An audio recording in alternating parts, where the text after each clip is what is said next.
Greetings everyone, and welcome back to our Standing Watch program. This week, the almost unthinkable has happened.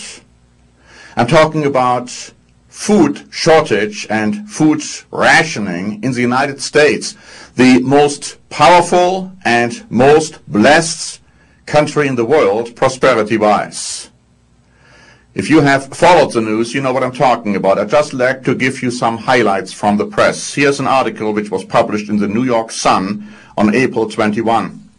It says, many parts of America, long considered the breadbasket of the world, are now confronting a once unthinkable phenomenon, food rationing. Major retailers in New York, in areas of New England, and on the West Coast are limiting purchases of flour, rice, and cooking oil as demand outstrips supply. Then the article goes on to explain that there were recent riots in countries like Haiti, Indonesia, and several African nations because of a shortage of food. The Washington Times wrote on April 23, Costco and other grocery stores in California reported a run on rice which has forced them to set limits on how many sacks of rice each customer can buy. Filipinos in Canada are scooping up all their rice they can find and shipping it to relatives in the Philippines, which are suffering a severe shortage of rice and other commodities. Der Spiegel Online, a German magazine, wrote on April 23, biofuels and droughts cannot fully explain the recent food crisis. Hedge funds and small investors bear some responsibility for global hunger. And then they are quoting Jim Rogers, who they say is perhaps the best-known investor in broad-based commodity funds.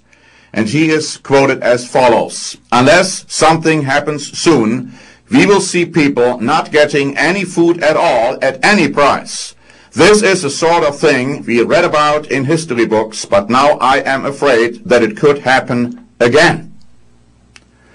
CNN stated on April 24 that retail chain Sam Clubs will limit the sale of large quantities of rice amid a dramatic increase in the global price of rice. And of course, Sam Clubs is a division of Walmart stores.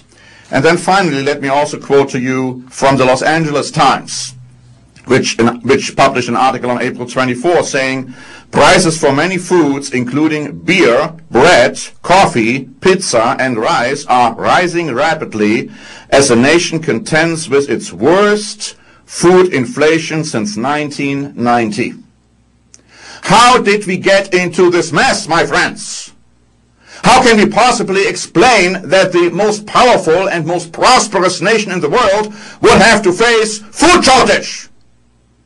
But you see, it's not just limited to the United States. I have an article here which was published in an Australian newspaper, and it said Japan's hunger becomes a dire warning for other nations. And they are pointing out that a 130% rise in the global cost of wheat in the past year has made many Japanese people to think that they are not only at the brink of a food crisis, but they have fallen off the cliff. In the book of Revelation, it talks about the third horse of the apocalypse. It's the horse which brings food rationing and also worldwide famine. And wheat and barley and also oil and wine are specifically mentioned as commodities which you cannot even get at all or which are going to be extremely costly. On top of that, we are experiencing the fact that we are in a recession in this country. And those who deny it, deny the obvious. Even today, I heard an interview by the presidential candidate of the Republicans admitting that we are in a recession. But it's not just limited to the United States. And furthermore, I gave recently a program asking the question whether we are going to experience a depression soon. And somebody asked me, do you really believe we are going to experience a depression? Several years ago, if somebody would have told you that we are going to experience a recession, would you have believed it? Now we have it. And the tax rebates, which are going to be sent to most American citizens pretty soon are to be used, we are now told, for the purchase of food and gas or gasoline. When has the government been forced to give tax rebates to its citizens so that they can use the money for necessities like food? Again, I ask my friends, how did we get into this mess? Now, of course, we can blame politicians, we can blame the government, we can blame the administration, we can blame leaders, but this is only the tip of the iceberg. The problems run much deeper. And as I said, my friends, it's not just limited to the United States. For instance, right now we have been told in the news, and I've just seen it today, that in certain parts of the country you have to pay $4.5 for a gallon of gasoline. Now that's an extraordinary astronomical amount, but did you know that British people have to pay almost like $10 for a gallon? If you look at the exchange rates in Germany, I just confirmed this morning, you would have to pay $8 for a gallon of gasoline. Again, considering the exchange rates.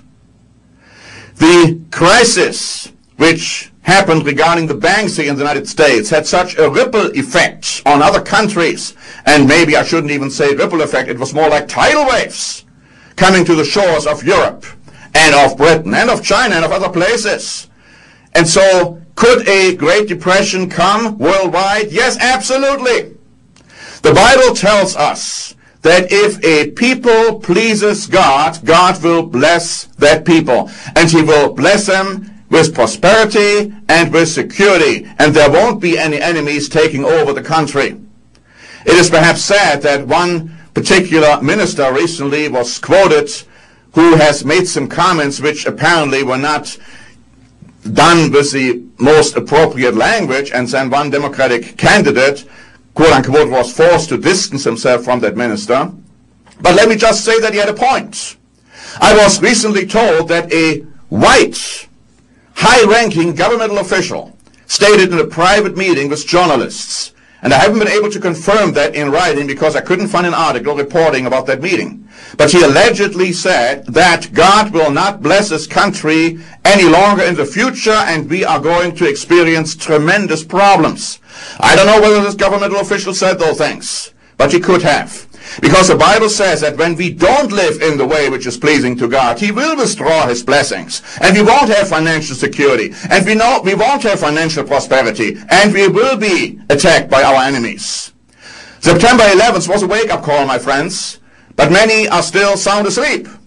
And others have waken up to the fact that we are vulnerable, but then they look at quote-unquote solutions which are not in accordance with the law of God. God is telling you and me that we had better wake up soon because a depression might very well be coming. Food rationing in the United States of America might be reality not too long from now. And the solution is not in going out there and buying all kinds of food you can get and hoard it. The solution is to turn to God and let God let your life, let Him tell you how to live. David, the famous King David, said one time in the Psalms that I have been young and now I am old, but I have never seen the righteous forsaken by God or his children begging for bread. That's, my friend, is the solution. But we cannot think that God is going to bless us if we turn our back on Him. We are in very dire need of turning to God and asking Him for His help. I pray that you who are listening and who are heeding the words of God are waking up to that challenge. Thanks very much for watching. This is Norbert Link for the Standing Watch program.